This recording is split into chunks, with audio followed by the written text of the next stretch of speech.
నమస్కారం అండి. మా బావగారి పేరు మాధవరావు. ఏజ్ 50 ఇయర్స్ ఉంటుంది.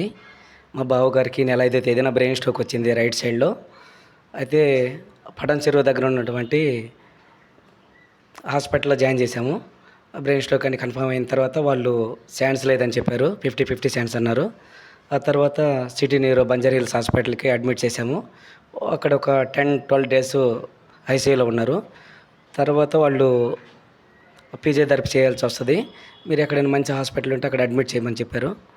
తర్వాత మంచిదని ఏదైనా ఎంక్వైరీ చేస్తే హీతా రిహాబ్ సెంటర్ మంచిదని చెప్పేసి మా ఎంక్వైరీలో తెలిసింది. ఇక్కడ జాయిన్ అయిన ఒక 2 వారాలకి మనిషి మామూలుగా అయిపోయాడు. కుడి చేయి, కుడి కాలు అసలు ఏం పని చేయకుండా ఉండే స్టార్టింగ్‌కి వచ్చినప్పటి నుంచి. ఇప్పుడు మనిషి మొత్తం నడవడం గానీ, చేయడం గానీ, ఎక్సర్సైజ్ మొత్తం చేస్తున్నాడు. ఆల్మోస్ట్ ఆల్ టోటల్ వర్క్ అయిపోయింది. తర్వాత ఇంకోటి ఈ యొక్క హాస్పిటల్‌కి సంబంధించి క్లీనింగ్ కానీ, లేక ఫుడ్ సెక్షన్ కానీ, ఫిజియోథెరపీ టీమ్ కానీ ఆల్మోస్ట్ ఆల్ అందరూ మంచిగా వర్క్ చేశారు. మంచి సపోర్ట్ ఉంది.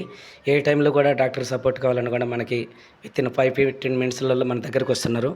ఏమి హెల్ప్ కావాలన్నా వాళ్ళు మనకు సహాయంగా ఉన్నారు. టీమ్ అంతా టీం మొత్తం మంచి సపోర్ట్‌గా ఉన్నారు.